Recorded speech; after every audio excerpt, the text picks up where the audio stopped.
Or at least a new Instead of tub just shower. still. Sorry. Ready? Ready. What you mean? Well, good evening, ladies and gentlemen. It is the appointed hour. Welcome to the Lakewood City Council meeting for this Monday, October 7, 2024. Madam Clerk, if you'd please call the roll.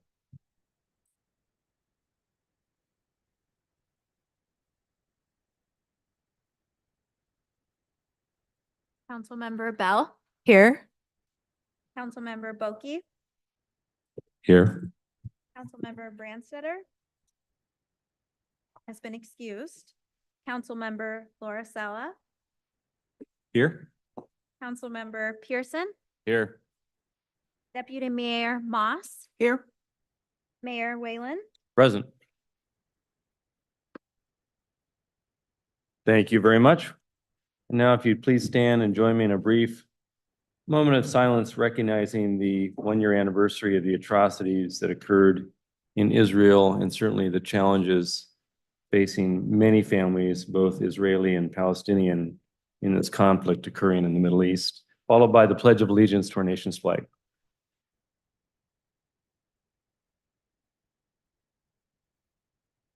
I pledge allegiance to the flag of the United States of America and to the republic for which it stands, one nation, under God, indivisible, with liberty and justice for all. Well, thank you very much. And again, welcome to all of you who are here tonight. It is wonderful to see everyone after a beautiful sunny fall day. And welcome to those of you watching via Zoom tonight. Great to have as many members of the public here to enjoy all things civic and government. So first thing we have tonight is a proclamation and presentation section in which we are going to have a presentation of the 2025 Stormwater Prevention Calendar. And for this, I believe we have the Gravelly Lake K through 12 Academy, and Diana Halar, our Stormwater Compliance Inspector, will provide an overview of the project and the 2025 Stormwater Prevention Calendar Program. And then we'll have those students who are here come up to receive their certificates.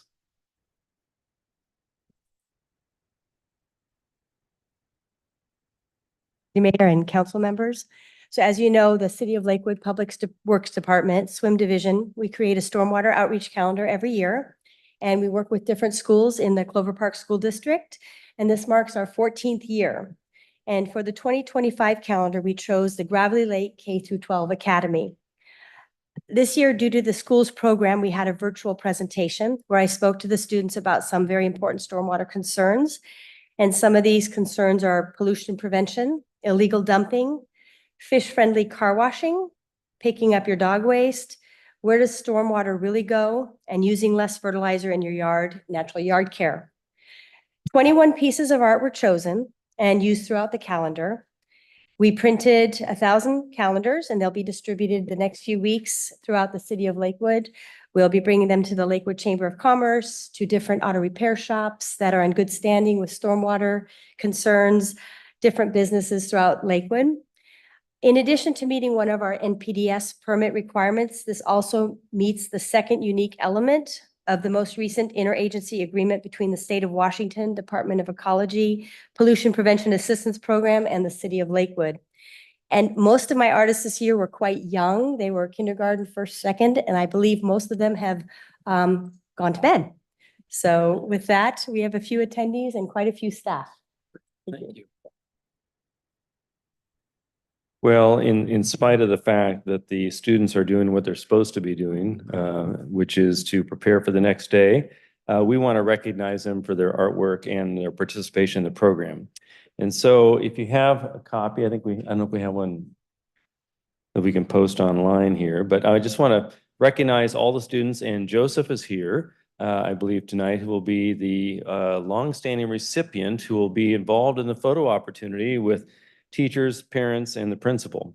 But I want to just tell you the names of those who did participate. On the cover of the calendar, we had Jessiel Senderno Hernandez, and for the January, month, Bruce Adams, followed by Yasimir Valino in February, Sophia Marco for March, Annalise Hargrove also for March, Magdalena Marco for April, Joseph Saavedra for May, Simeon Tiva Taga for June, Aubrey Lujan for July, Amber Velasquez Miam for August, Vivian Vasquez for September, David Adams for October, Genevieve Eid for November, along with Wanda Arden for November as well. In December, Roman Hargrove.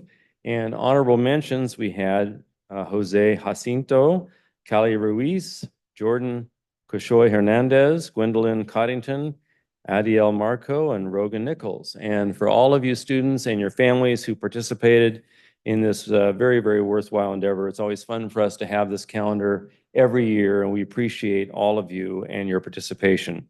But tonight, Joseph, you are here, and thank you for not going to bed early. So we appreciate it. So come on up. We're going to give you your certificate. I think I can find it here. 1, 2, 3, 4, 5, 6, 7. 1, 2, 3, 4, 5, 6, 7. Aha, we did the count just right, young man. So come on up and we'll get your picture here. And then we'll all go up front. But this is your certificate. Right here you go. You get to hold it. There you go. Yeah, you get to hold it there, friend. There you go. You want to bring them picture up front? Yeah, we can do it. So why don't you come on up front with me? We'll all go up front. Here you go. Parents and teachers, come on up. Good work.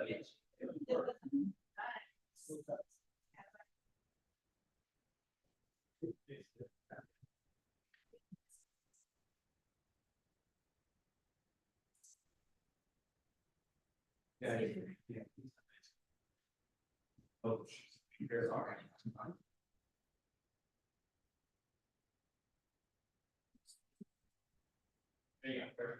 You just call him. 1, 2, 3. 1, 2, 3. All right.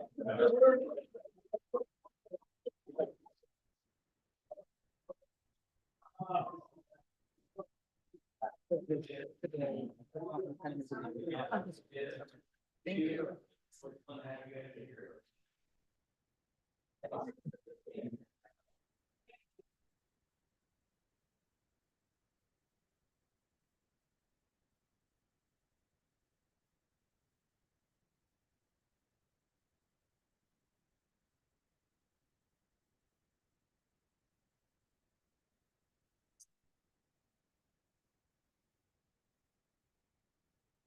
Okay.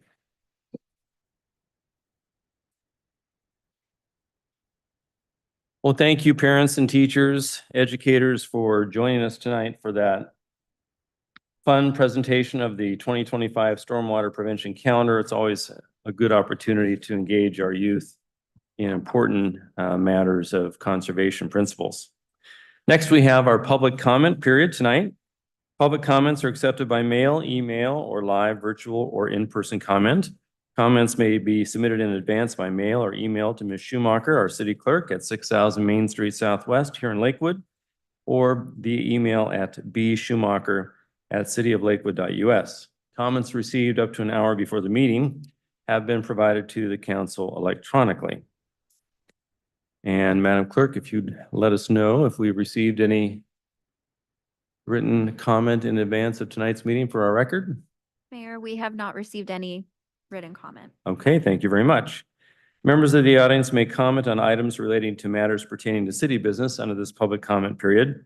Comments are limited to 3 minutes per person. Please, if you are here to make comment, come up to the dais, state your name and residence for the record, and you'll have your 3 minutes to speak.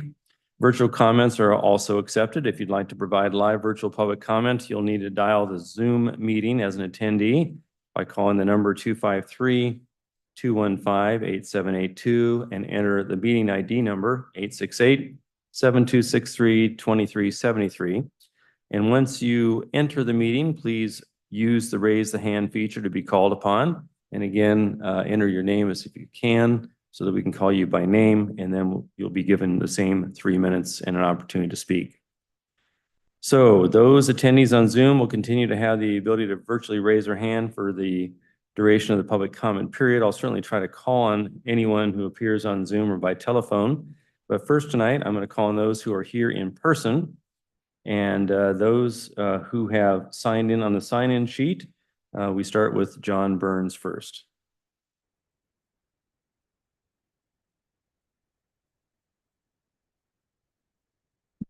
He was here.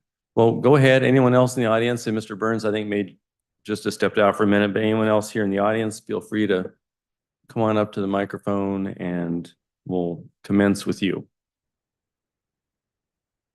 Hello, my name is James Dunlop, and I am a Lakewood resident. I just wanted to start off by saying, kind of wanted to sort of congratulate the City Council for opposing the sale of 100 Street End. I think that that shows that perhaps the City Council were able to, individual members were able to act independently, and in some respects, they sort of exceeded my expectations. Yet, over the last few weeks, we have seen some things going on in the city. We've seen the destruction of Dr. Miajalili's home. We've also seen the destruction of the City of Lakewood's old Tensler Library. So things have changed, and I don't think they have changed for the better. And in terms of the destruction of Dr. Miajalili's home, I think that I must say that I think that that was a tragedy. I don't think it had to happen. I wonder why it had to happen. I wonder why the city was so keen to develop Edgewater Park in the way they have developed it. I completely understand the issue of access, but at the same time, it seems that there was grant money available for that park, and it seemed to be that grant money seems to be a big motivator in the city of Lakewood. I mean, not just the city of Lakewood, but in cities in general. And one wonders who is benefiting from that. Maybe those benefiting are actually the city bureaucracy in terms of bureaucratic structure, bureaucratic growth, and maybe in terms of salaries and increasing the employment roles. So, I mean, I think there is a question of benefit there. And as far as the library is concerned, I think that is a complete shame. It's not only a shame, I believe it's something that the City Council certainly could have avoided. If the City Council had have voted to have a ballot on de-annexation, then this would not be happening. And Lakewood would not even have had to have de-annexed. It would have just been a threat. And I'm sure if the Pierce County Library System had been threatened with de-annexation, I am 95% convinced that they would not have done what they had done for. And I think that if the City Council had been a bit clever and had been really committed to the Tensler Library building, it would still be standing, and we wouldn't have to deal with this sort of warehouse-like new structure. I mean, it's supposed to be just temporary. I doubt it. I mean, the city's probably going to have to pay, have a ballot to raise some more money. So I think it is a crying shame, and I think the City Council could have done something about it.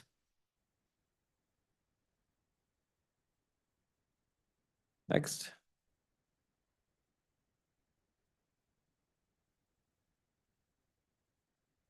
Good evening, everyone. My name is Ibrahim Miajalili. I'm a resident of Lakewood. And tonight I am here to first answer you, Mr. Mayor, because on the session of September 16, you said that we never requested for vacation of city right away. For your information, we didn't have to. Why? Because our surveyors, and there are 3 of them, they disagree with your surveyor. Not only them, but there are 3 more that we never hired them, and they never agreed with them. And the city, actually, we did try for over 2 years to find a way to come to a solution. Except that some, and I have to say this, when an issue is racially motivated, there is really no solution to it.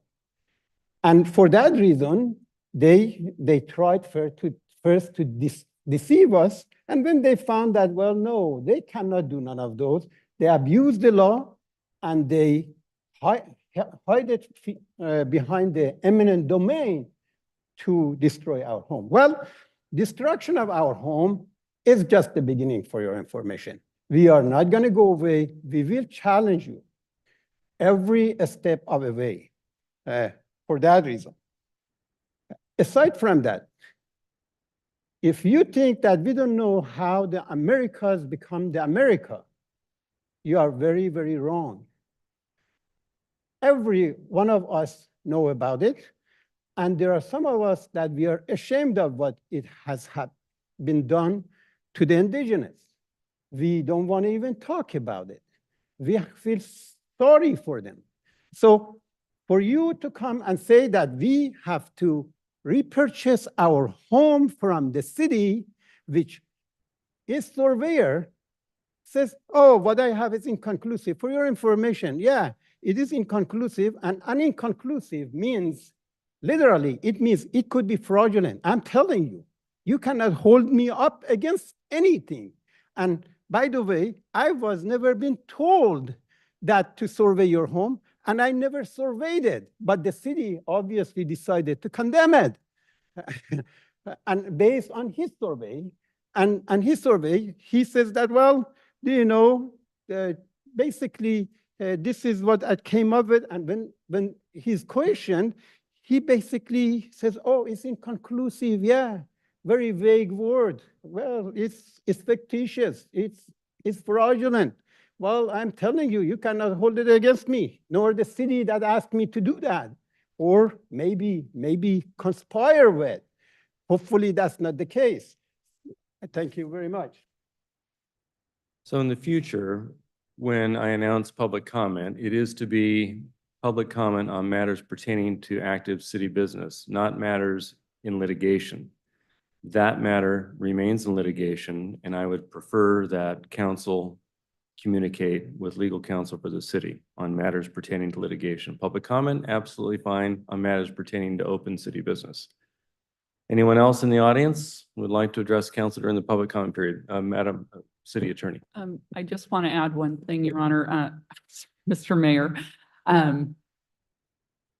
Mergelili was previously represented by a different attorney, and I made a point of letting him know that his client was coming to council to talk to the city without counsel on a regular basis. I will now need to let his new attorney know that he is doing that, because as a practicing attorney yourself, you know that that is considered not super desirable by the attorney for the client. So I will be letting him know. Just to clarify, the prior attorney withdrew, as I understood, as a That's matter of correct. record. That's correct. And there's no But he legal is now counsel. represented. Good, and you'll let the new council know about the active Yeah, communication to, absolutely, because I can't imagine an attorney that would be happy about that. thank you. Anyone else who would like to address council who's physically here in the audience tonight? If not, then I'll turn to those who are appearing via Zoom to address council during the public comment period. The first hand raised I see is Christina Minetti. Hello, can you hear me? Hello, hello? Hello? Uh-oh. Hello, hello? Hello? Can you hear me? Uh-oh. Oh, no. Uh-oh.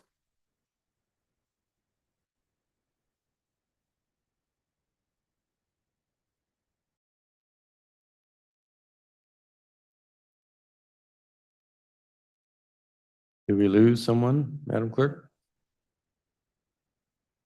It looks like we have lost Christina Minetti. We may have had some audio issues coming in. I attempted to check the audio. It did reconnect, but it looks like Miss Minetti is back. So There she is, yeah. Hello, does it work now?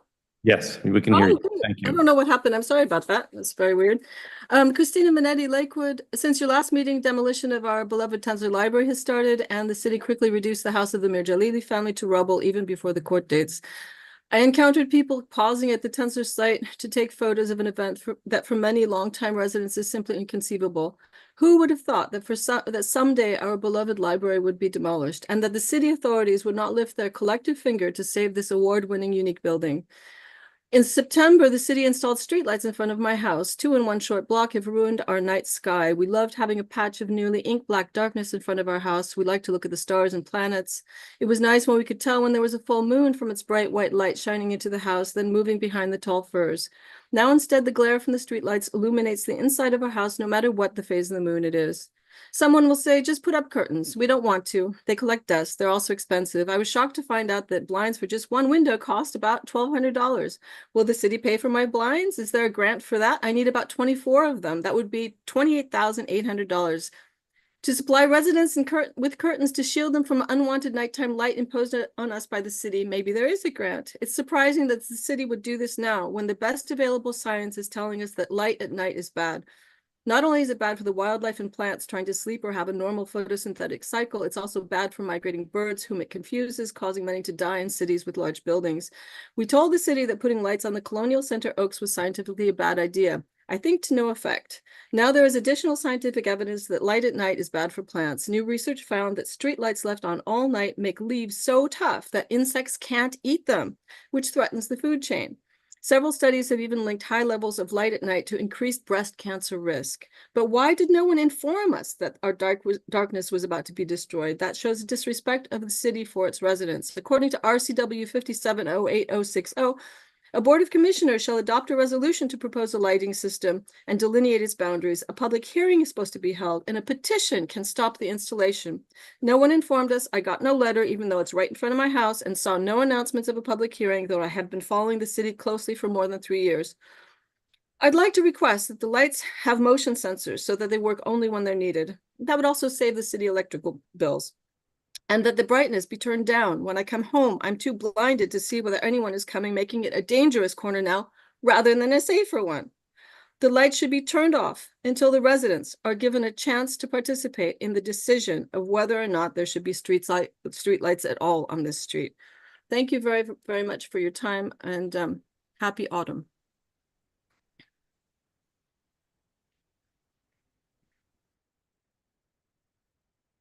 That's the last hand raise that I see for the virtual attendees. Any others, Madam Clerk? I'll wait a few minutes or seconds rather. Mayor, there are no other virtual hands raised at this time. No one else in the audience? Very good. I'll declare the public comment period closed. We'll now turn to the consent agenda. Madam Clerk. A, approval of the minutes of the city council study session of September 9th, 2024. B, approval of the minutes of the city council meeting of September 16th, 2024. C, approval of the minutes of the city council study session of September 23rd, 2024. D, approval of the minutes of the city council special meeting of September 30th, 2024. E, approval of claims vouchers in the amount of $3,159,910.53 for the period of August 16th, 2024 through September 15th, 2024. F, approval of payroll checks in the amount of $3,089,322.37 for the period of August 16th, 2024 through September 15th, 2024. G, motion number 2024-61, authorizing the execution of an addendum to the agreement with Aqua Techniques LLC relating to the American Lake Eurasian Water Milfoil Control Eradication. H, motion number 2024-62, appointing Youth Council Member Elijah Staana to serve on the Lakewoods Promise Advisory Board for the 2024 to 2025 school year. I, motion number 2024-63, appointing Jerry Tagala to serve on the Community Service Advisory Board through December 15th, 2028. J, motion number 2024-64, authorizing the execution of an employment agreement with John J. Caulfield for city manager services. K, items filed in the office of the city clerk. 1, Parks and Recreation Advisory Board meeting minutes of May 28th, 2024. 2, Planning Commission meeting minutes of June 26th, 2024. 3, Planning Commission meeting minutes of July 10th, 2024. 4, Parks and Recreation Advisory Board meeting minutes of July 23rd, 2024. And 5, Planning Commission meeting minutes of September 4th, 2024.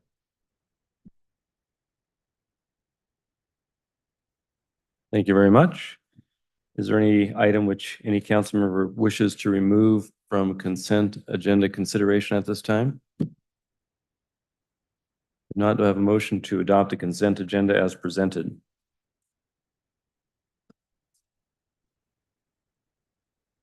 It's been moved by Deputy Mayor Moss, seconded by Councilmember Laura Sella, that we adopt the consent agenda as presented.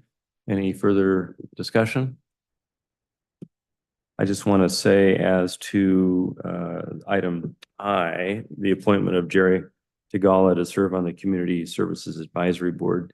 I try to interview all new applicants for positions on the board. Incredibly qualified and thoughtful individual who is stepping up after a long career and some time living here in Lakewood that wanted to serve. And I think that's just a wonderful testament to those folks who come to the community with a lot of life experience and an interest in public service and choose to serve on the committees. So my hat is off to Mr. Tagala. Any further discussion? All those in favor signify by saying aye. Aye. Any opposed? The consent agenda has been adopted. We now turn to the regular agenda resolutions. Madam Clerk. Resolution number 2024-13, conditionally approving the Kendrick Townhomes LLC multifamily tax exemption. Very good. And for this, I'll call on our Economic Development Manager, Ms. Newton, to provide an overview of the resolution 2024-13. Thank you, Mr. Mayor. Good evening, council. Lakewood Municipal Code 3.64 property tax exemption allows for multifamily tax exemption or MFTE in eligible residential target areas. MFTE is an economic development tool that provides for 8 or 12-year property tax exemptions. It encourages additional housing types, helps in achieving our development densities, and is conducive to transit use. It promotes economic investment and creates family wage jobs. It also stimulates new construction or rehabilitation of existing vacant and underutilized buildings for residential use. Ordinance 792, which was adopted November 20th of 2023, updated the MFTE code to align with new state regulations.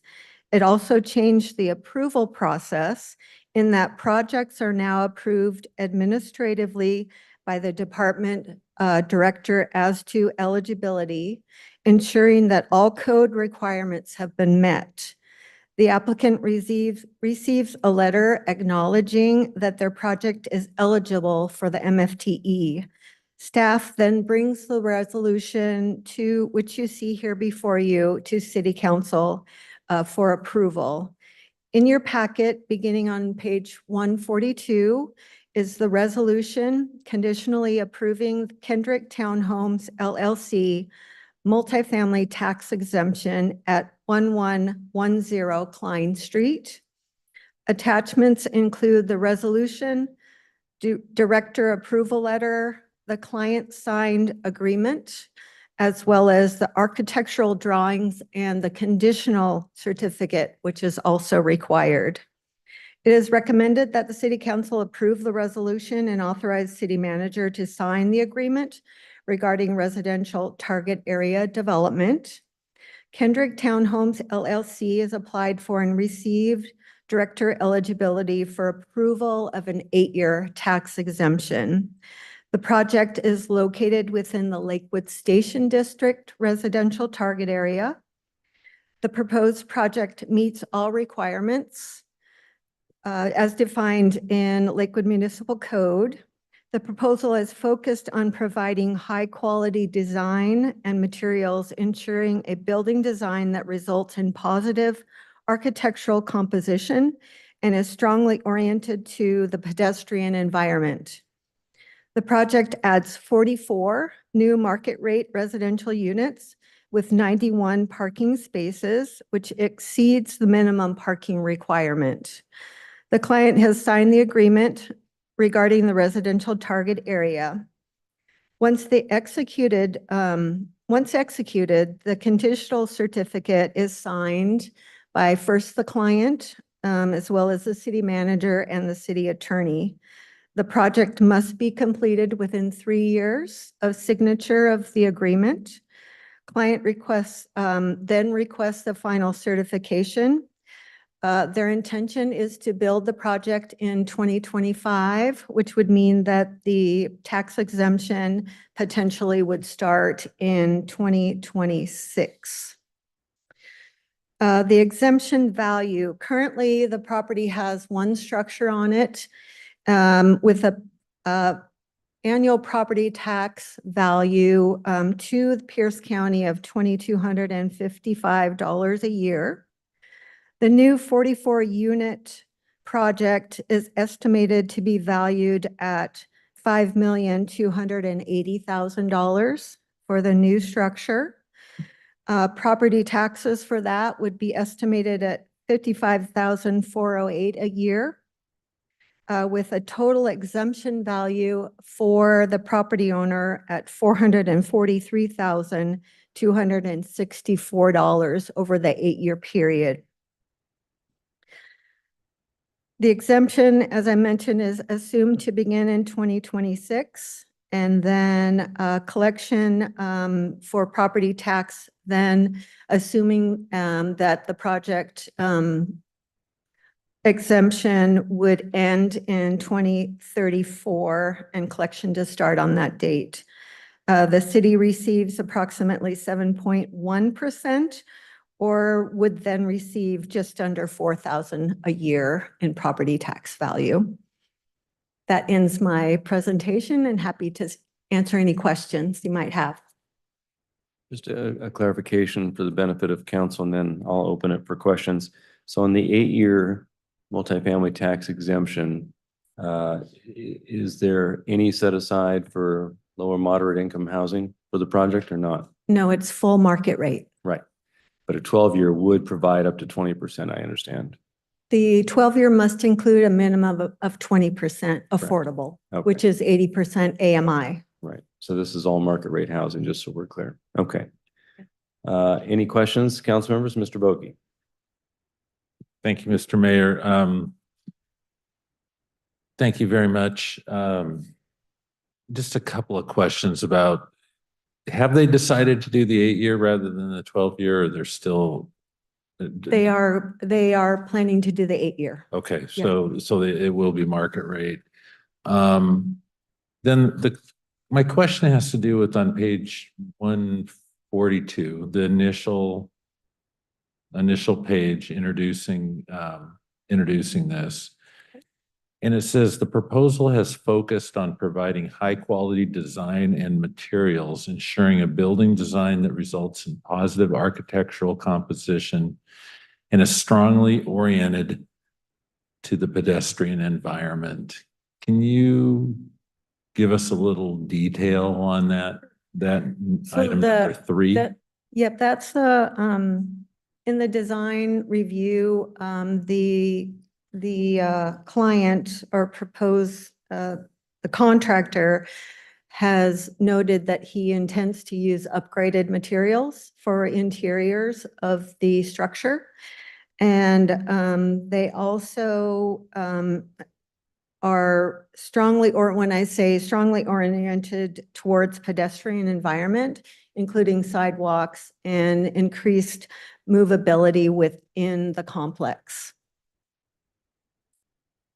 Okay, so when I see this and when I hear you, so it's more than would be required just if they were just building it.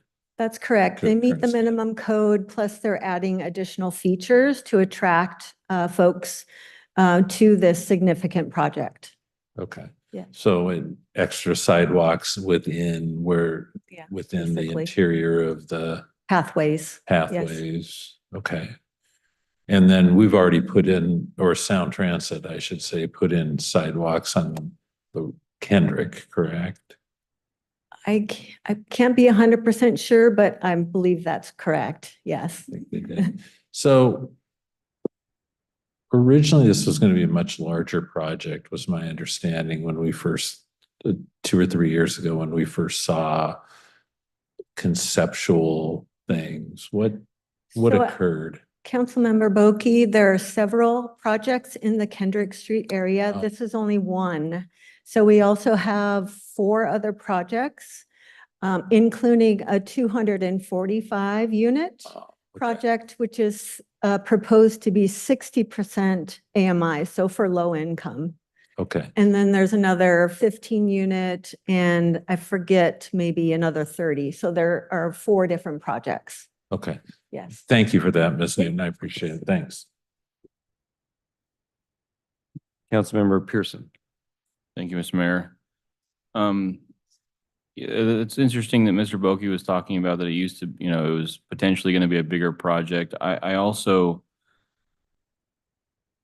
I find it interesting that they're actually exceeding the parking standards when this is actually a place that could easily get away with less parking and higher density. And so I'm just wondering, do you have any insight as to why that's occurring here? Like, of all places, you know, the end of the street crosses over to the train station. And so, you know, this in my opinion would qualify to be a great candidate for even a lesser parking standard and higher density. So I just don't know why that wouldn't happen.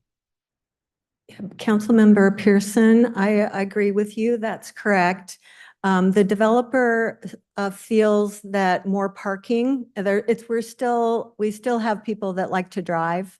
And while there is an ability to cross right over to take the train or the bus at the bus station, there's still folks that they feel that they will attract to the project that are still going to want to drive. And so they do want to provide extra parking stalls for those families and other folks that would like to have more parking available. Okay, thank you. You're welcome. I have a Councilmember Laura. Thank you, Mr. Mayor, and thank you for coming in. I missed the amount you said their current tax amount would be before any of this construction. Could you let me know that again? Yes, council member. So the property tax currently that they're paying on the built structure annually is $2,255. That's for the whole year to Pierce County. Okay. And does this exemption apply only to structures, or is it to the structure and the land? Structure. It only appears to this, it's for the structure only, Okay. not the land. It's only on anything new or rehabilitated. Got it. Okay. So conceivably, if they weren't doing this work, we'd be seeing an income of 8 years at, we'll say that $2,500. Not very much that we would see coming in if we didn't approve this. Correct. So conceivably, the downside is pretty low for not approving. Correct. And the 2,200 again is to Pierce County and we only get a fraction of that. Right. Yeah. Thank you. Unless there's potential permit fees and sales tax on the materials brought to the city for the construction of the units. So here's an interesting question for you. 44 units at 5,280,000 for just the improvements, about 120 grand a unit Mhm. with my math. So I'm hopeful with their statement about high quality design and materials that'll come true to fruition, because when last we spoke about a multi-unit project, for example, 25 units at LASA, government project, I understand, but that was like $6 million or 5.5 or so. So it just goes to show you that the costs of construction, people often say, gee, government should be doing more to build more affordable housing. It's just more expensive to do it. Is that fair to say? Mayor, yes, I would agree with you, Mayor. Also, keep in mind that that would be assessed value, not necessarily what it takes to build the Oh, project. okay. I thought Or that was a market $5 value. million It's project. assessed value. Do you know what the development valuation roughly is? I may have misspoke there. Sorry about I that. do not, but I'm happy to get that for you. Yeah, hopefully Yeah. it's more than. Yeah, within it's definitely going to be 120,000 more than units. that. Okay. Yeah, Yes. good. Okay. So I may have misspoke because I thought that was the project valuation, not the proposed assessed value. Assessed, Got it. correct. I was gonna say, boy, that's quite a deal. If you can do it for 120,000 a unit, hallelujah, I suppose. Okay, any other questions for Ms. Newton? Oh, Deputy Mayor. Thank you, Mr. Mayor. Just out of curiosity, are the parking covered or is it on the street? Parking. We'll be I'd on the have street. to look, yeah, council member, I'd have to look back at the project. I believe that it's a combination of carport and street parking, but I'm happy to get those exact numbers to you. Thank you. And when we say street parking, it's on site though. It's not on the Correct. street. Yeah, That's correct. yeah, it's on the project site. On the site. Okay. Any other questions? Very good. Well, all those then, do I have a motion to adopt resolution 2024-13? So moved. Second, It's been moved by Councilmember Pearson, seconded by Councilmember Bell, that we adopt or approve resolution 2024-13. Any further discussion? All those in favor of the resolution signify by saying aye. Aye. Any opposed? Resolution 2024-13 has been adopted. That concludes the items for the regular agenda with regard to resolutions. Mr. Caulfield, I don't see any unfinished or new business. There is none, Mayor. So now we will move to the presentation of the city manager's proposed biennial budget, along with reports by the city manager. I presume this is the report tonight. Very good. Mr. Caulfield, the floor is yours. Thank you, Mayor. Good evening, Mayor, Deputy Mayor, council members, and here this evening to present the 2025-2026 proposed biennial budget. And we did provide you with a printed copy of the budget message, which I will be touching upon the key highlights there, essentially about the 25,000-foot level of the proposed budget, since there'll be a number of study sessions coming up in the next few weeks to get into the actual detail of the budget itself, for example, at the departmental level. The budget as a whole in 25 and 26 is estimated to total over 120 million in 25 and almost 130 million in 2026. 2026 is a key year because that will be the 30th anniversary of incorporation. And I think, as this body knows, incorporation is in large part because community came together to focus first and foremost on public safety, also land use and planning, given what was happening in the city from the county level, as well as developing our wonderful parks and providing recreational programs. It was also focusing on our community identity and improving our image. And it was about fiscal responsibility and keeping the taxes and fees that were generated here in Lakewood rather than going to elsewhere in the county, given that the county operates under a much larger umbrella.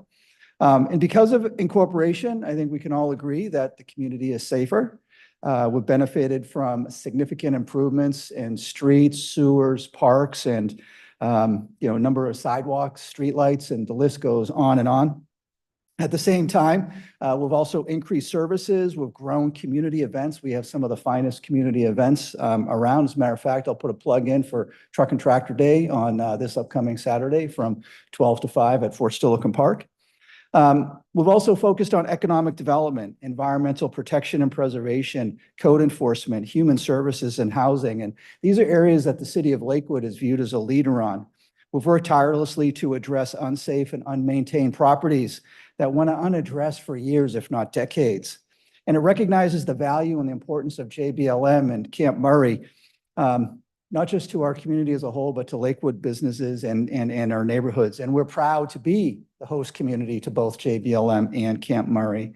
And today, Lakewood is a beautiful community. We've got wonderful parks, open spaces, attractive neighborhoods, landscape corridors, sidewalks. I mean, the list goes on and on and on. Since incorporation, given our focus on public safety, the crime has dropped by almost 50%, which is quite phenomenal. This includes recent declines in 2022 of 6.8%, another 3.7% in 2023, and through the first half of this year, a dramatic decline of 26%. This includes a drop in vehicle thefts by nearly 68%. I think as we're all aware, in 2021, we saw a significant uptick in crime based on some legislative actions at the state level. However, the city was quickly able to adapt, and under the leadership of our police chief, both past and present, we're able to adapt accordingly. And part of that was leveraging technology, particularly flock cameras. That has paid dividends as it relates to keeping our crime rate low and continuing to drive it down more and more. And certainly, I think as we look back on the last 30 years, the city has certainly delivered on the promises of incorporation and then some. This budget reflects the policies, goals, programs, and service priorities and the values of the Lakewood City Council and the community. It builds upon the promises of incorporations that were established over 3 decades ago. It represents a financial roadmap for us to be able to accomplish all of those goals and objectives. At the same time, we live in a little bit of a turbulent times, not just globally, but nationally and statewide and even regionally. And it's just the world that we live in. And as you've heard me often say, we can control what we can control. Yet at the same time, we can't ignore these not so positive issues. You know, the economic slowdown and a potential recession, revenue volatility that's caused by economic conditions and changes in consumer spending habits, state restrictions on property tax increases, increased inflation and higher interest rates, which things are beginning to get a little better there, but several years ago, that has had a significant negative impact on our general fund and our costs. The growing need for law enforcement services, rising demand for supportive housing and mental health services, increased cybersecurity challenges that has resulted us in having to make significant investments in technology upgrades and training. And a lot of those threats are not even coming here from the United States, but rather overseas and elsewhere. Increased public defense costs brought on by new proposed standards that would lower misdemeanor caseloads per attorneys and in turn double or even triple our public defense costs. These factors posed a significant challenge in developing this biennial budget.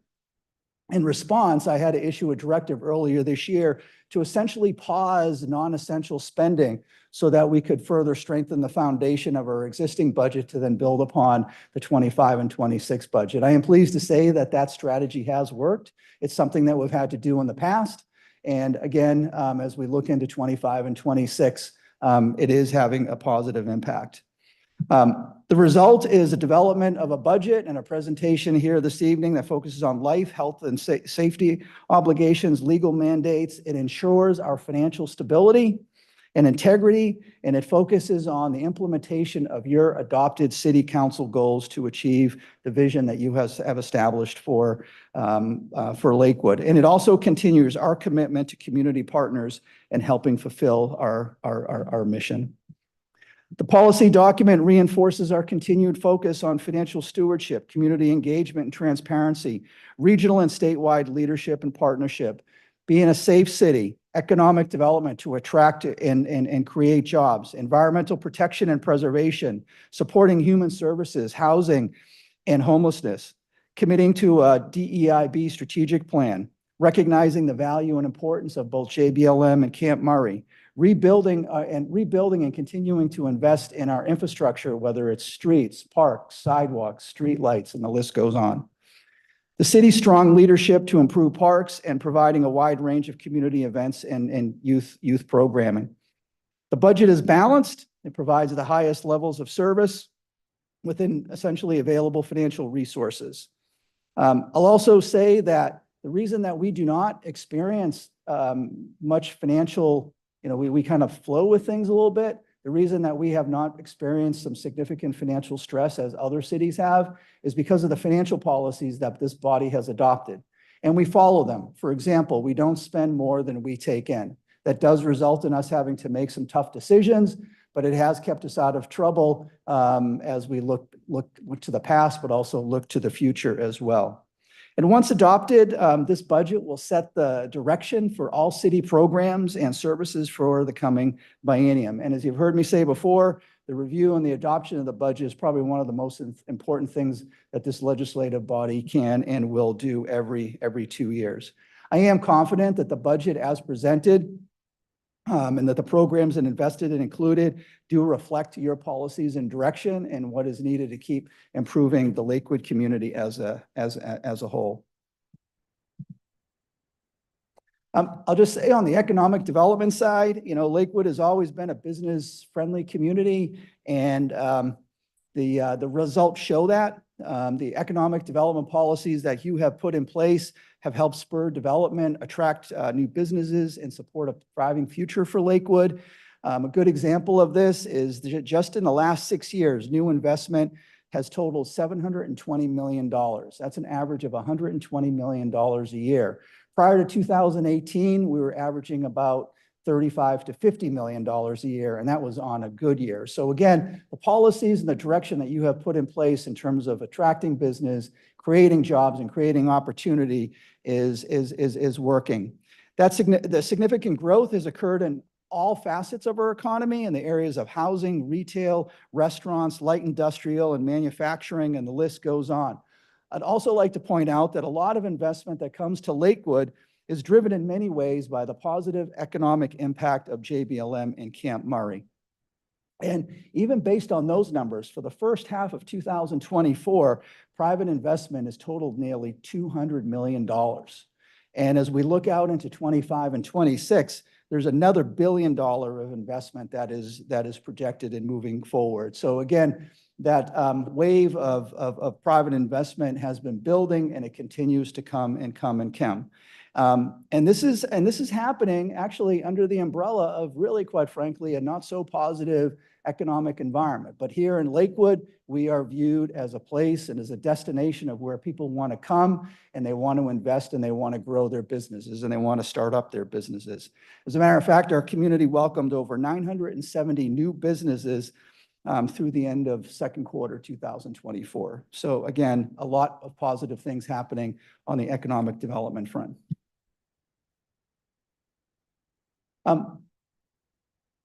Back in 2020, given the impact of COVID, the city, along with all cities, received some federal funding called the CARES Act monies.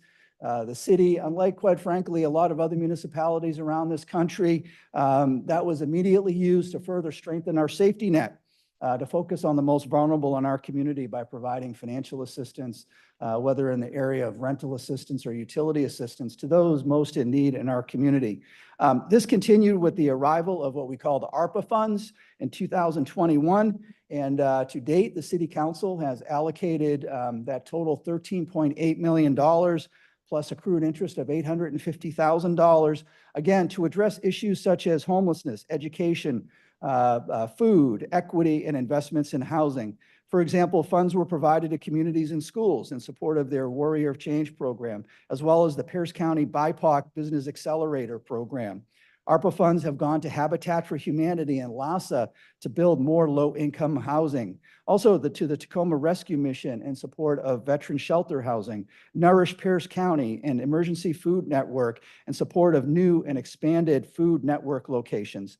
The Boys and Girls Club and YMCA in support of child and teen programs, and the Tacoma Pro Bono to provide pre-election legal representation to those at risk from being evicted from their homes, and much, much more. And that's just to name a few. However, this level of commitment and empathy to those in need is not new for Lakewood. It's something that goes back to the incorporation of Lakewood in 1996 under the direction of then Mayor General Bill Harrison and the Deputy Mayor Dr. Claudia Thomas. And we do that in two ways in terms of providing that safety net. The first is the partnerships that we have, whether it's in our community or elsewhere. For example, partnering with LASA, Habitat for Humanity, Western State, Catholic Community Services, Greater Lakes Mental Health, St. Clair Hospital. We got a couple of methadone clinics here in town. And again, the list goes on and on, again, to provide that safety net for those who are in need in our community. The second is the city. We have a number of our own programs that we run and that we fund. And I'm pleased to say that this proposed biennial budget not just continues that, but expands that to the tune of $4.5 million in the upcoming biennium in support of these programs. And you can see some of them outlined in the table there.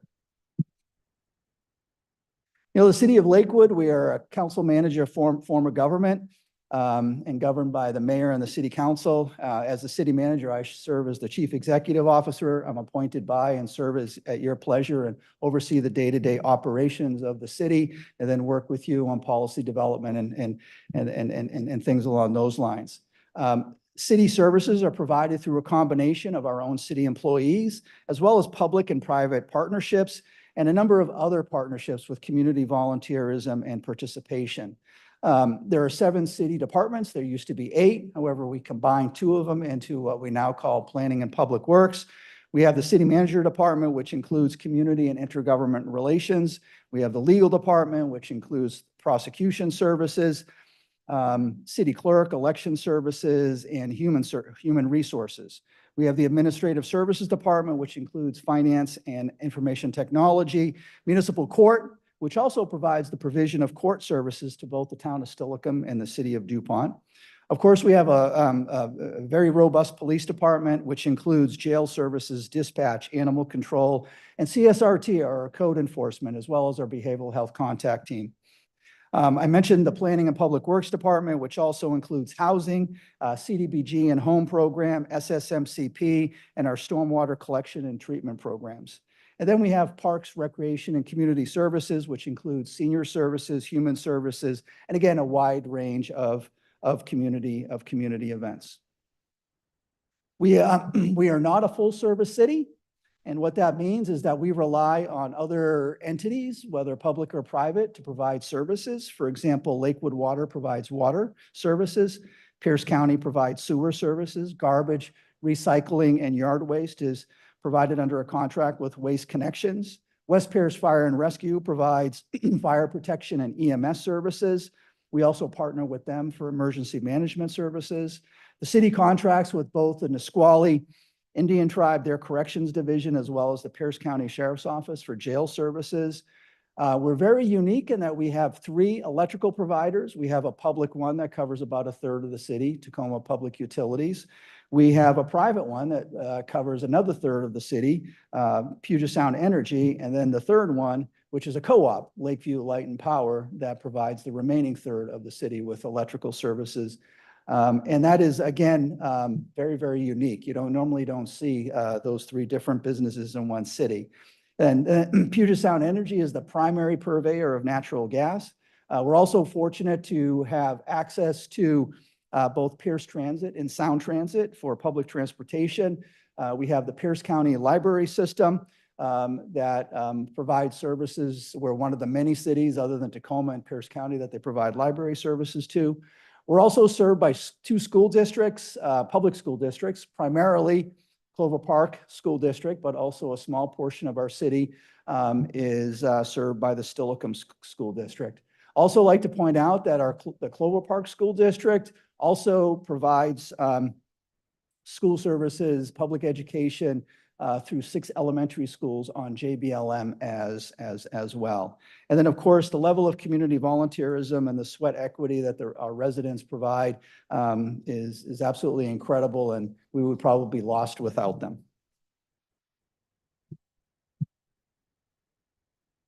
So the primary purpose of the budget is, again, to develop, adopt, and implement a fiscally sound and a sustainable plan for accomplishing, again, your goals and what our legal mandates are. The city council sets the vision for the city, and you did that back in 2015. You went through a very, very community-wide process, formalizing a vision, and you can see it there, essentially outlining where you wanted Lakewood to be 30 years after incorporation. That was established in October of 2015. And certainly I would say not only are you well to that, I would say you have achieved a lot of those goals that you had set for yourself since that point in time. And so what that in turn has done is and the way you implement your vision is through your adopted goals. And you adopt new goals every biennium. And for the 25-26 biennium, you kick that off with a retreat back in March of this year. That was followed up with a couple of other study sessions. And the result of that were 4 priority goals, and you can see them there. A focus on downtown parks and a multi-generational community center, public safety, parks and lakes access, and again, economic development with a focus on the downtown and the Lakewood Station District sub-area. And so those are, again, are what the driving priorities of what this budget is. And then in addition, as I had read a little bit ago, so I'm not going to go through it again, is that continued commitment to things such as financial transparency, community engagement, et cetera, et cetera. And again, that is built in to the budget as well. The budget document itself is broken up into different sections, and this is the breakdown. On the left side there, you can see under operating budget is how the departments will be presenting their budget. You'll see an org chart, a primary alignment with the council's goal, what their functions are, what they accomplished in the last biennium, what their key priorities as it relates to your goals and other priorities for 2025 and 26, any service or program changes, a position inventory, performance measures, what their purpose and description are, their goals and objectives, and then key financial information. So very, very detailed for when the department directors come forward to you with their various programs. I think one of the things to point out is that the budget, a lot of it surrounds the general fund. And the reason being is because this is where most of the city's money comes into, and it's where most of the primary services that our residents and businesses experience is generated from. It's also the one fund that is subject to much more, fluctuations as it relates to, the impact on our revenues and expenditures. In addition, we have a section on budget by funds. Then we have our capital budget. And then also we have an appendix with a wide range of additional information and detail. And of course, no budget would be complete without the budget line item detail if you want to take a look at that as well. And that's just quite frankly a reflection of the level of transparency that we have here at the city of Lakewood in developing and presenting budgets. Again, the purpose of the budget is to provide a link between your goals and the programs and how they're measured. I will say this, that the budget is results and performance oriented, and it takes both a programmatic and a line item approach to the allocation of our city's resources. It does include the incorporation of performance measures. And what that does is it gets departments thinking about, okay, what's the return on investment here? What are we getting for this? And then from a financial perspective, I will just say the budget is compliant with your adopted financial policies. It's balanced, doesn't include a reduction in services, does not use one-time monies for ongoing programs, and operating expenditures don't exceed operating revenues, and it maintains reserves. So here are some of the numbers. So you can see again, the budget's broken down into 4 different components. And the total budget in 25 and 26 is 120 and 120, almost $130 million respectively. You can see the general government funds, which includes the general fund, is proposed to be about $77 million each in 25 and 26. The CIPs, which includes parks, transportation, and sewers, is $14 million and $23 million in 25 and 26. And I will say, for a city of our size and scope, that is pretty phenomenal. And then we have one utility fund. We have a stormwater utility, and you can see the numbers there. And then we have 4 internal service funds, which tracked our internal service activities. And you can see those are about $16 million a year. The general government funds, which includes the general fund, really provides our frontline basic services, whether it's police, jail, dispatch, animal control, courts, streets, traffic, parks, human services, land use, development services, planning, economic development, finance, human resources, community outreach, intergovernmental services, and things along those lines. It also includes many of our smaller special revenue funds, as well as our debt service funds. And you can see the total numbers there again, about $75, $76, $77 million a year. However, the operating component, which is the ongoing component in terms of revenue that we're collecting, totals $51 million in 2025 and over $53 million in 2026. As we look at that component of the budget, the three major revenue sources, sales tax, property tax, and utility taxes, comprise 59%. Sales tax alone is 30%, property tax is 16%, and utility taxes is 13%.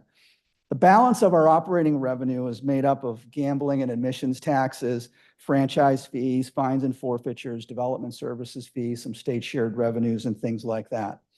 One of the things I would like to point out, and you can't see it in this detail, but it will be in your budget document, is that gambling tax collections are 1.2 million on an annual basis below where they were in 2022, which is kind of the high point.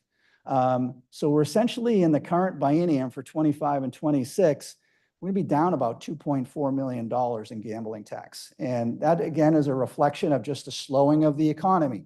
Could that come back? Yes, it could. But right now, we are not projecting to see that.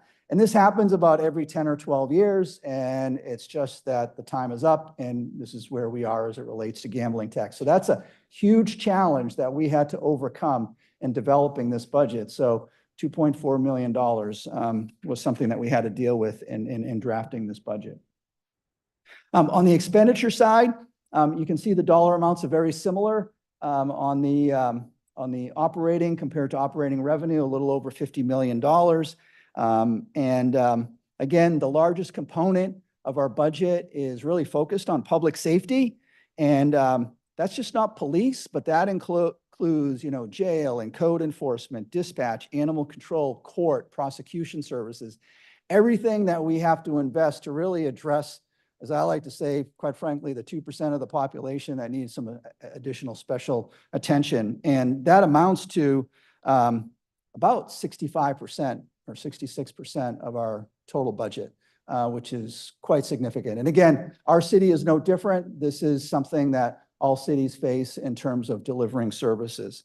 The remaining of our operating budget, again, focuses on parks and recreation, community services, planning and public works, legal, administrative services, and the city managers, which includes community engagement and intergovernmental relations.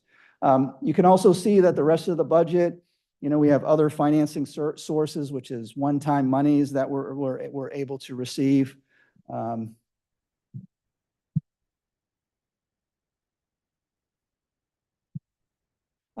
Some key financial highlights. This table here is a bit telling. So if you look at 25 and 26, you can see that, our revenues are projected to grow pretty healthy, 3.9, 3.1%. This is our general fund. And you can see our expenditures, 4.9, and then slowing to about 1.9%.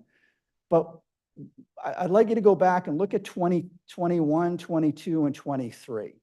Where operating expenditures were driven by, huge increases in inflation. And what's happened is that has compounded over time into 25 and 26.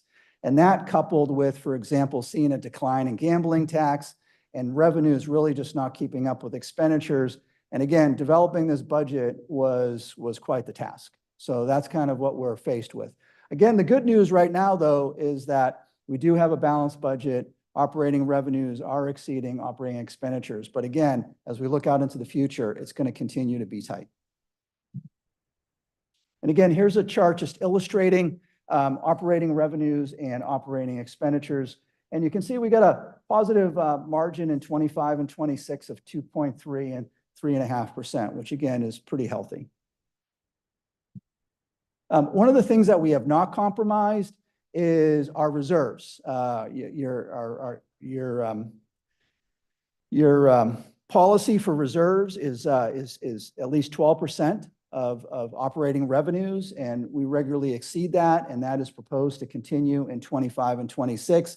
And actually, during my tenure here, at the city of Lakewood, working with this council, we've never had to draw down on our reserves. And again, that's because we operate within the revenues that we have. But again, you can see that this budget, again, ensures we continue to maintain that.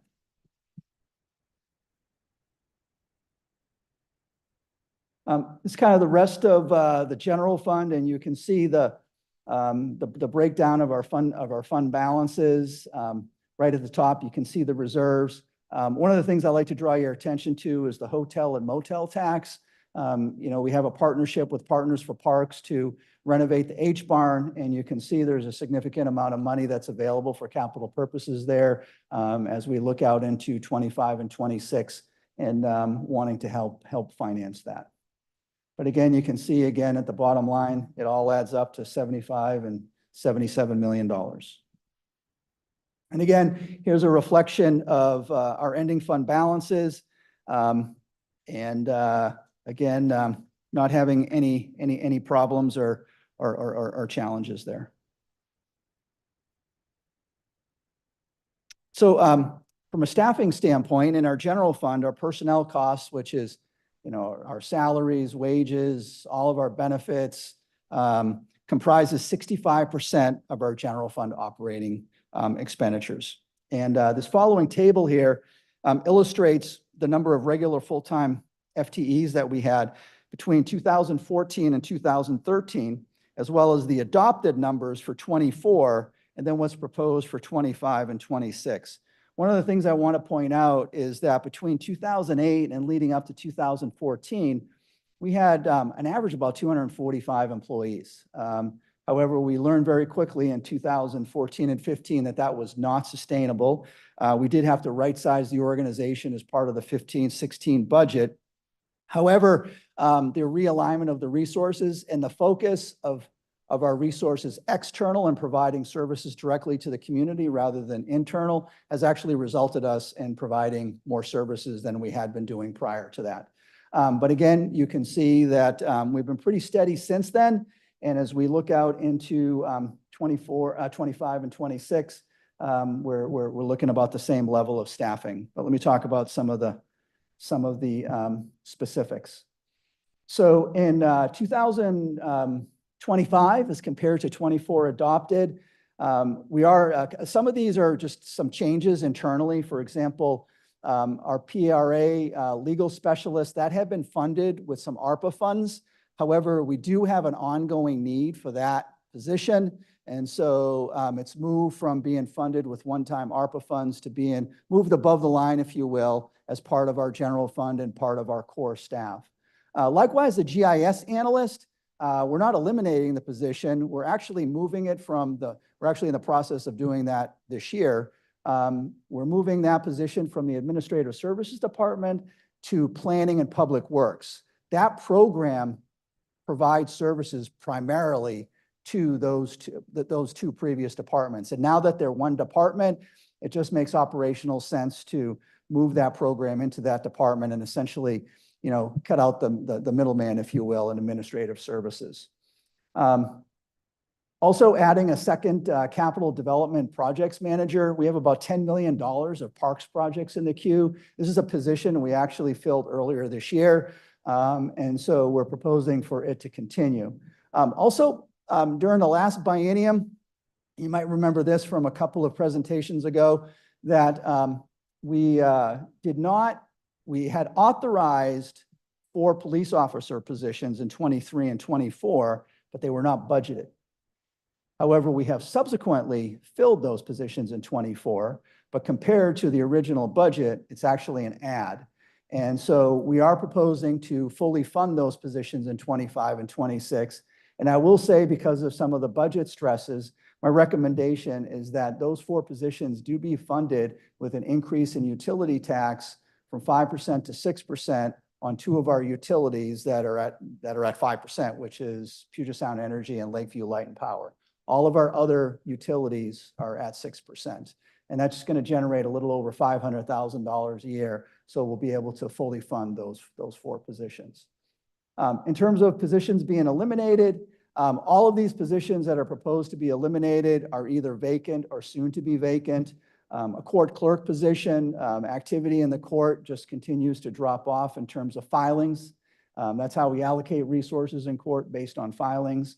The office assistant in support of domestic violence, this kind of goes up and down.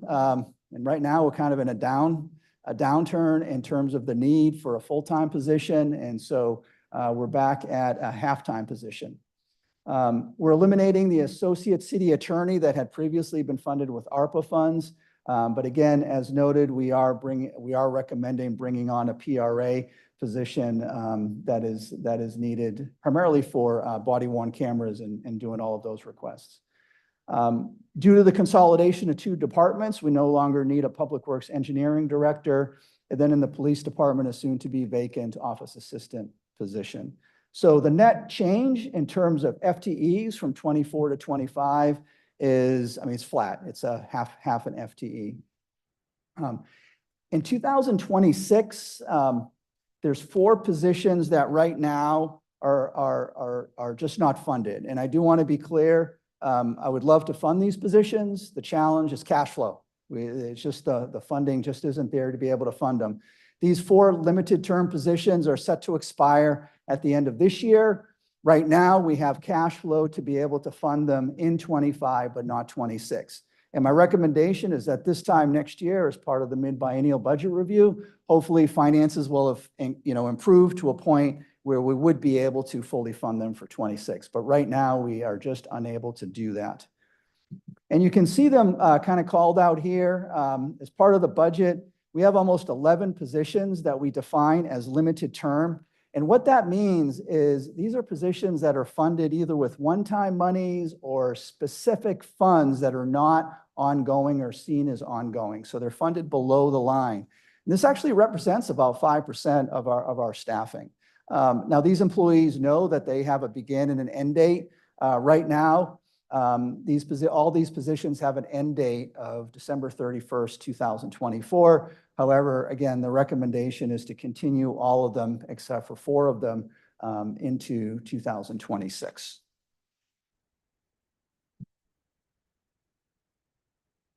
And as we look at key outcomes and key projects in the area of economic development, again, we want to continue focusing on downtown and the Lakewood Station area, as well as other areas. There's a lot of positive things happening from a business growth area within various parts of our community.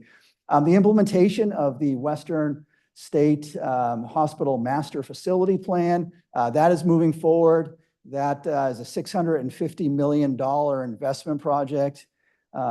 Also, we are working to acquire real estate as we speak for the downtown and the development of an urban park or parks. And so knock on wood, we should have that property secured here in the very near future. And then we can get going on the master planning process in 25 and into 26. Also, we received a $1.1 million federal raise grant to evaluate the downtown transportation corridors and build a green loop. And this is something that we will get underway in 25 and 26 as well. A project that we initiated last year in 2023 was the creation of an urban forestry program. The goal in 25 and 26 is actually to launch and implement an urban forestry program.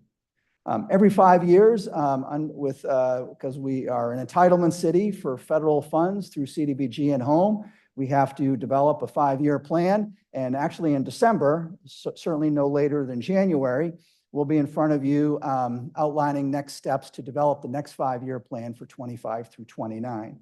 And then, of course, the city, we continue to be recognized as leaders, both locally, regionally, statewide, and even nationally. And that will continue in the coming year. In the area of public safety, our commitment to setting aside 1% of our general fund for human and social services continues. Also, something that Judge Mansfield is very proud of is her efforts to expand the Veterans Treatment Court, but also more importantly, or as importantly, to implement the community court. Our focus on community engagement to increase community-based policing, reducing crime, reducing traffic collisions, the continued use of technological advancements in public safety, which have proven to be quite successful, enhancing police officer training and wellness and support. Also looking at a real-time crime center using some grant funding. Chief Smith is in the process of pursuing that. Also having some kind of a citizens academy for our youth council as well as other high school students. The implementation of our rental housing safety program. I also want to say that we are proposing a fee increase here to reduce the general fund subsidy. The proactive abatement program, which continues really to clean up the city. You drive around the city for what it looked like 10, 15, 20 years ago, it's night and day. And so that is something that's key to the 25-26 budget as well. And then also evaluate different municipal court operations from going in-house to perhaps contracted services. In the area of fiscal responsibility, I would just say that the city's finances continue to be very, very strong. And you can see on the chart here why that is. We go above and beyond, and not just communicating the different types of financial statements that we have, but the level of transparency is second to none. And you don't have to take it from me. You've heard it from the State Auditor's Office. You've heard it from Government Finance Officers Association. You've heard it from S&P, and the list goes on.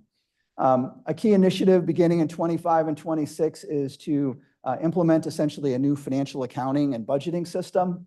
Also evaluating a new permitting system, given that we have new requirements under state law in our development services team.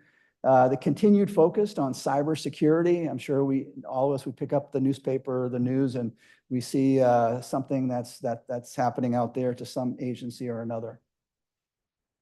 In the area of transparency, we'll celebrate 30 years of cityhood, and hopefully the budget does include some funds to have a bit of a celebration there.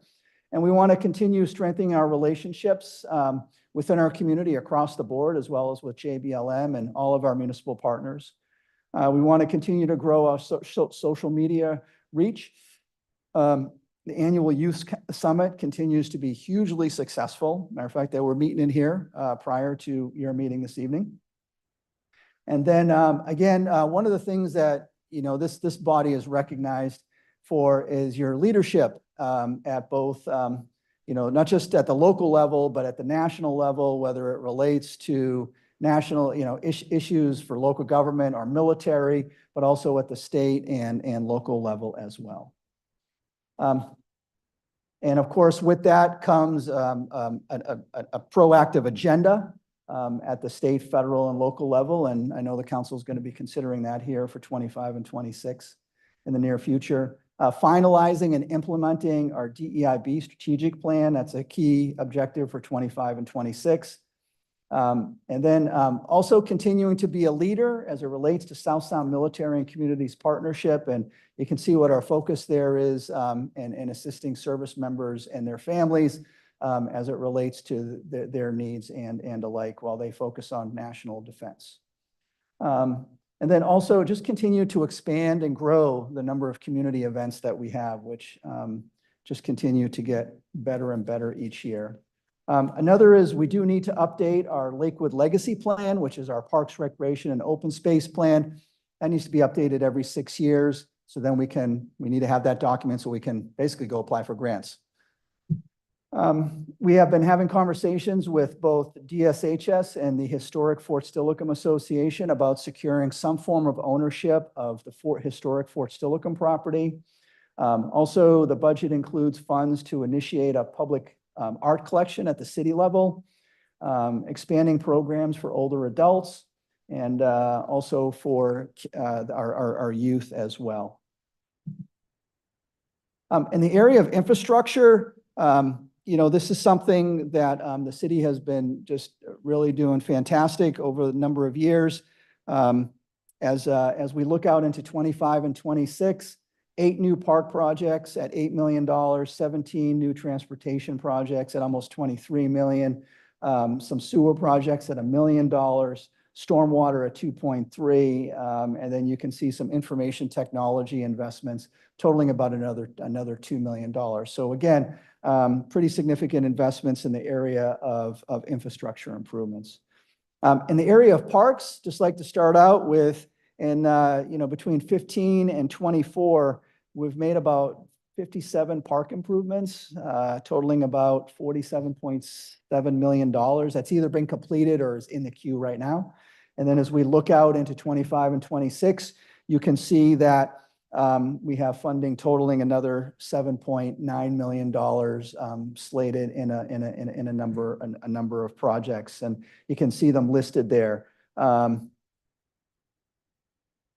of them is Edgewater Park, and you can see we're in the process of securing some state grants, knock on wood, so that we can get under design the latter part of 24 and into 26, and then hopefully construction beginning in 27.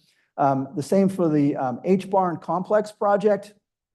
That is a partnership with Partners for Parks. And the goal here is to begin to do some design work in 25 and using some of the funds that Partners for Parks has raised. And really there's two goals there. One is to get an understanding of what the new facility would look like, but also an updated cost estimate, because the cost estimate that we have for this project is several years old. And then I just wanted to go back and this budget includes a street end pilot project that the council has directed. Also, again, the beginning of a downtown park, the planning process, and some design work and things along those lines. And then also a conversation in 2026 with some of the neighbors over in the Nyanza area regarding a Lakewood Water District, some properties there about some kind of a neighborhood park of some sort. And again, the purpose there is just to initiate, the conversation and see where it goes from there. Oh, and then the last one is Camp Murray Boat Launch. We're in the process of negotiating a memorandum of understanding to make some improvements down there and develop a master plan to identify improvements. And that's funded with some ARPA funds that the city council has allocated. On the transportation side, again, the investments have been quite significant. And you can see these are some of the projects as we look out over the next 7 or 8 years. But as we go back again between 15 and 24, we've completed or in the pipeline right now 103 transportation improvement projects totaling over $150 million. So for a city of our size and scope, that's pretty significant, and that includes pavement preservation, sidewalks, streetlights, traffic signals, neighborhood safety, and again, the list goes on. In addition, earlier this year, the city and Sound Transit entered into a funding agreement where they're going to be providing us $31.6 million in support of 13 projects within the Springbrook, Ponders, Lakeview, and Lakewood Station neighborhoods. Again, these are going to be transformational for these specific communities. And design is anticipated to begin in 25 and 26 on about 7 of the projects. And the goal is to have them all completed by 2029, 2030. And again, a significant milestone in terms of the relationship that the city has with Sound Transit. Other specific projects, we really have one area left in the city for streetlights and for LED streetlights.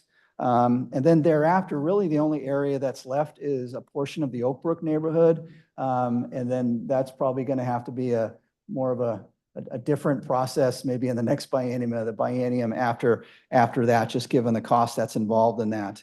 I do want to point out under minor capital and major maintenance, that's funding for our pavement patching and our street paint striping and roadway markings and things along those lines. But in 2025, that also includes $10,000 to do a feasibility study to evaluate future options on Interlock and Bridge, including some community input, looking at traffic flow alternatives, things along those lines. And again, that's a key item within your city council goals. So I just wanted to point out that's where that specific project lies. Then we got the continuation of our chip seal program. And then a couple of major projects in 25 and 26, Mount Tacoma Drive between Interlochen and Whitman. Nyanza will be a major construction project next year. And then again, you can see there's 7 sound transit projects that will get underway with both design and some construction in the coming biennium. And then moving forward on design on 100th between 59th and South Tacoma Way. And then Interlochen between 112th and Washington Boulevard, curbs, gutters, sidewalks, new roadway there. That's a 25-26 project. And then an overlay project right across the North Clear Zone on 112th from South Tacoma Way to Steel Street.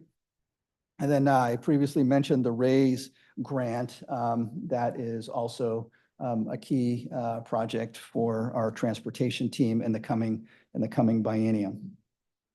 On the sewer side, even though we do not have a sewer utility, we are in the sewer business, and we have a little over $1 million spread out between 2 major projects, as well as continuation of providing funding through some loans for individual property owners to be able to connect to sewers. Again, you can see this is an illustration of it's primarily in the Tacoma, actually it's all in the Tillicum neighborhood, and you can see in green projects that have been completed, and then upcoming projects in 24, and then we look out into 25, 26, and beyond.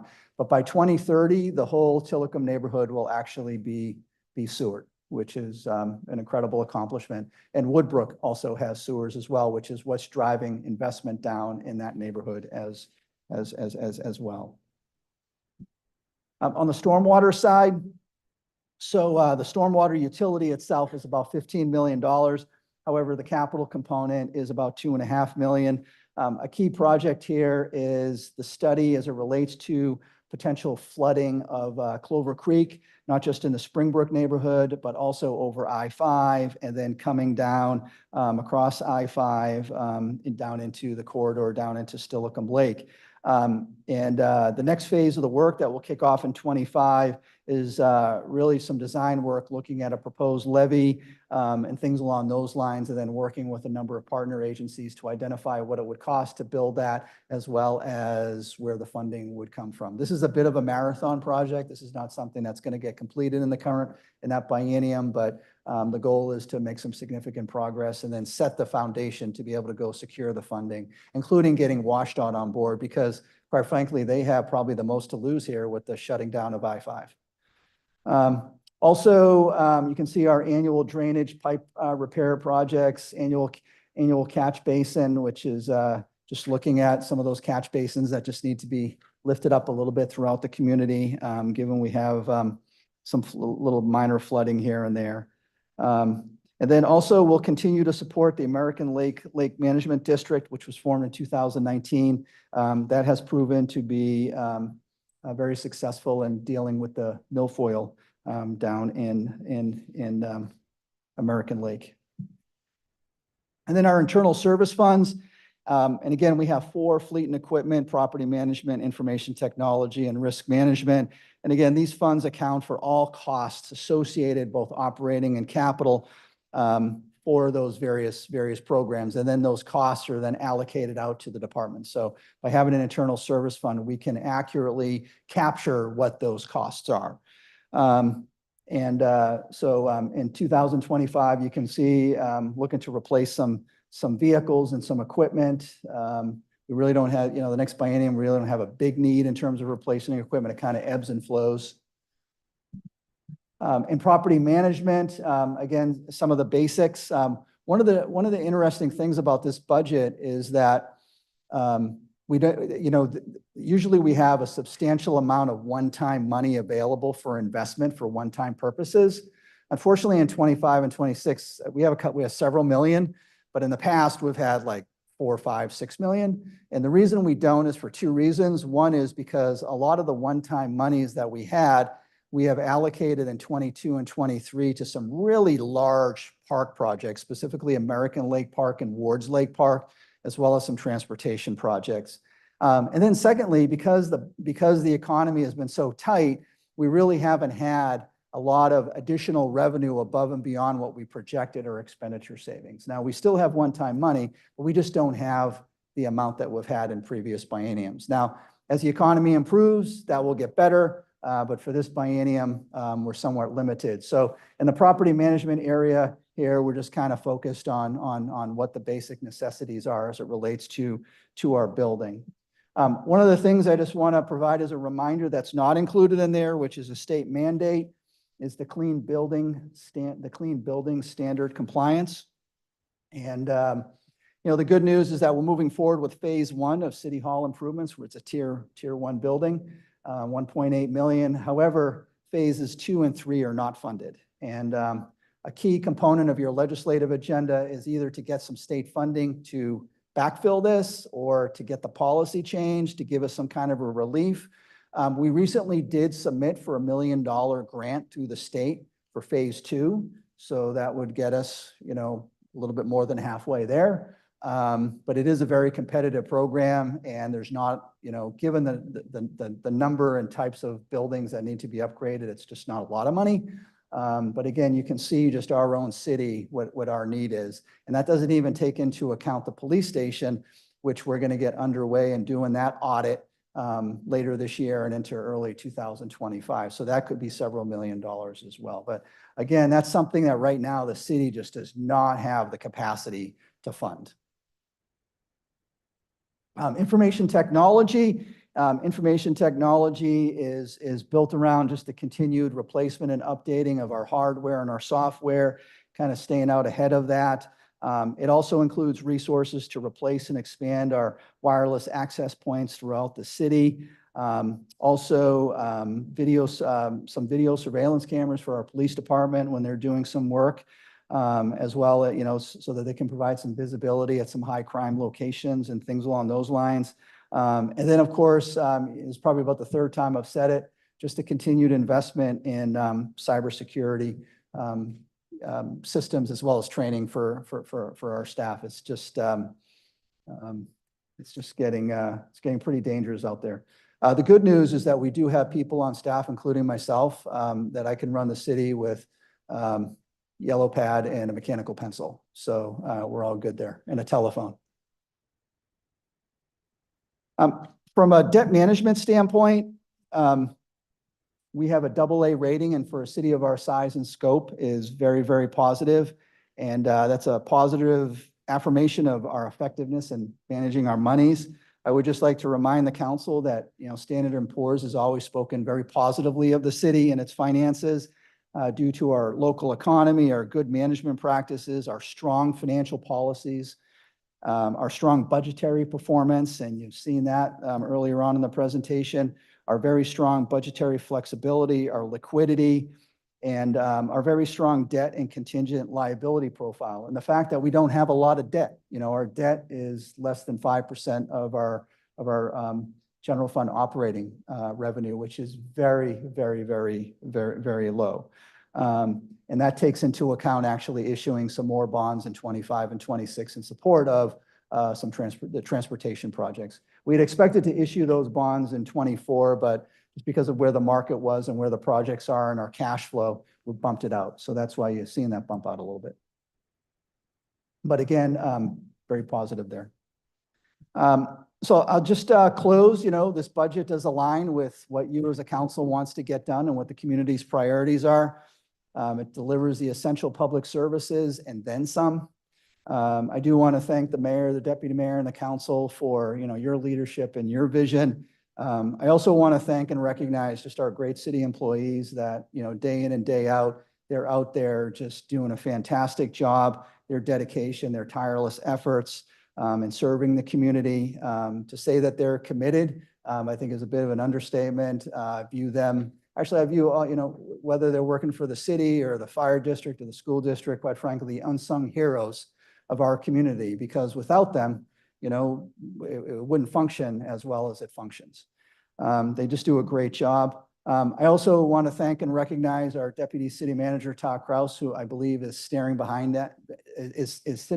me, staring at me, telling me to please be done.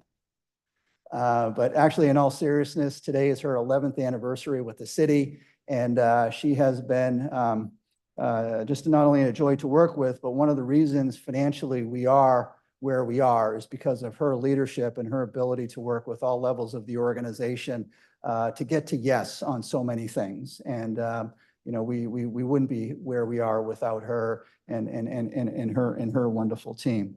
I also want to thank our many municipal partners, the Nisqually Indian Tribe, the school district, our fire district, the library system, the water district, our 3 utilities, the county, even the county, Pierce Transit, Sound Transit, $31.6 million.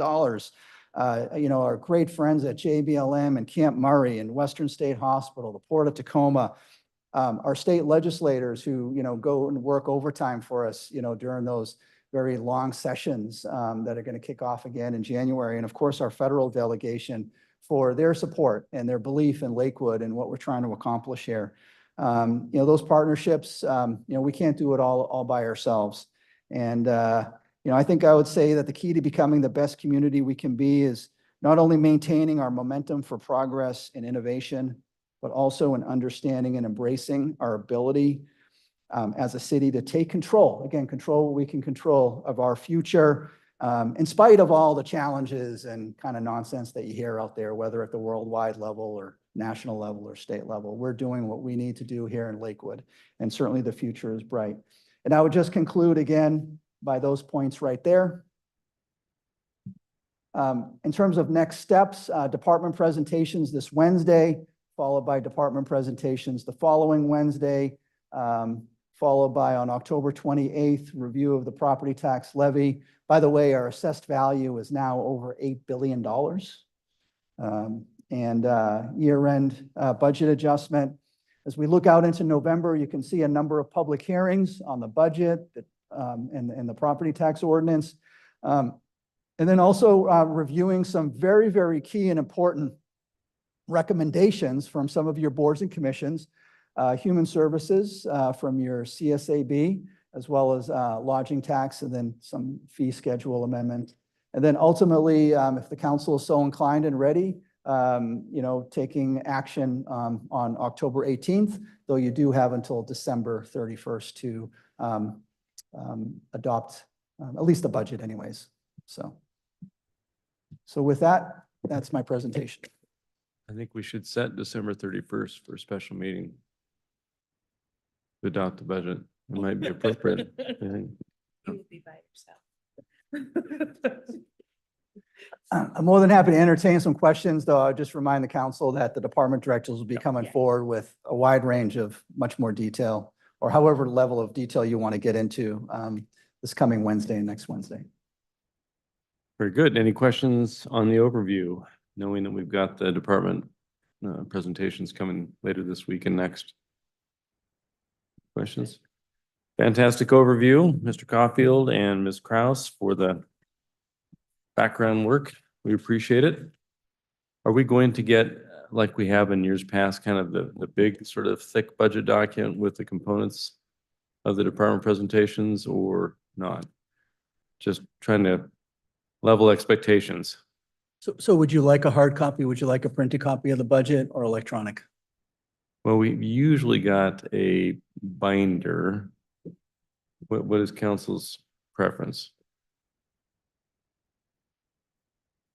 Sounds like we got a few binders and a few electrics. Why don't we do binders? And then those that want electric, obviously you can push the information out. We'll get binders for you and we'll put them in the council office for you. Okay, very good. Appreciate that. Anything else for Mr. Caulfield or Ms. Kraus? Anything else, Mr. Caulfield, on the evening's reports? Anything about full moons and street lights and hardened leaves, anything like that? Very good. It's always a full moon. It's always a full moon, Mr. Caulfield. Okay, let's turn to council comments. Mr. Boki. I can't. Mr. Pearson. Thank you, Mr. Mayor. This Wednesday, I unfortunately won't be able to attend the joint meeting, but I will attend next week's, so. Very good. Anything else? You're good. Councilmember Bell. Thank you, Mr. Mayor. I just wanted to say I really appreciated the presentations tonight and I loved the proclamation, the very first proclamation, and I forget his name already because you listed so many names, but the young gentleman that Oh, was Joseph. here, Joseph. Yeah. So I thought that that was fantastic. Really appreciated that. And that is it for me. Looking forward to Wednesday. Very good. Councilmember Laura Sella. Thank you, Mr. Mayor. I will echo what Councilmember Bell said about the joy of the stormwater calendars. It's something I look forward to every year, and they hang on the wall in my office at home. So I appreciate all the work that the kids put into it and the city staff to coordinate it. So good stuff there. On the subject of streetlights, I believe there are options to put a diverter on streetlights to not shine light into people's windows. I know that's been done before by the city in partnership with our utility companies, so something to look into. I'm excited about seeing the MFTE in action. It's a tool that will provide more housing for our city, and I think it's a good win-win between the city and developers and our residents. So I was excited to see that come forward and pass.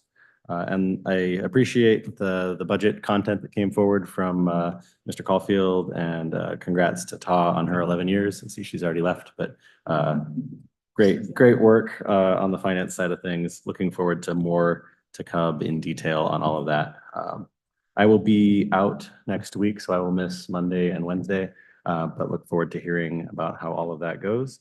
On the same in that time period, there's a South Sound 911 meeting, so I might see if I can get coverage from somebody here. It's on Wednesday, the 16th, I believe it is, at 9 a.m.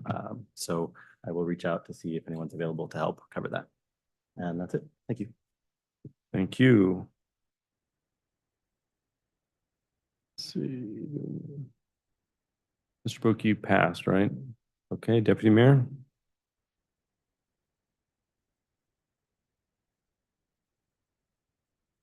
Thank you, Mr. Mayor.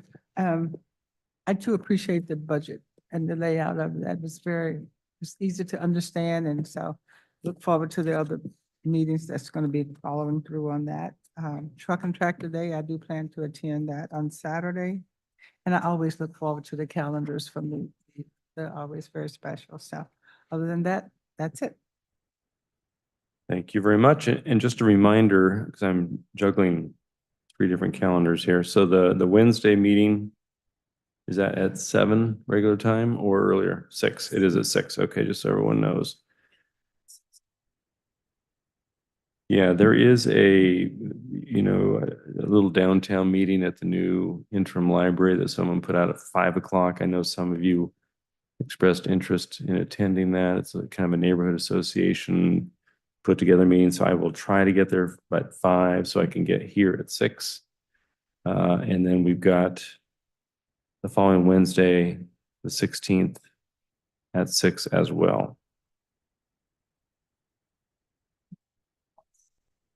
Yep, council chambers, right, exactly.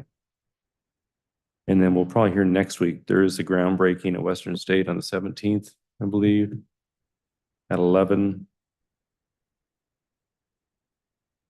Pierce County Regional Transit next week. Regional Council, Mr. Boke, you and I have that at 6 on Thursday, 17th. So there's what I know there's just lots of meetings going on between various organizations. My only comments were, again, thanks for the evening. I thought it was a great overview of the budget presentation. Also enjoyed the calendar presentation as well. And I know there's lots going on with staff during the budget season. So I'm going to leave it at that with longstanding appreciation for all things you do on the budget. We look forward to receiving the rest of the department overviews and presentations. And unless there's anything else for the good of the order, we're adjourned.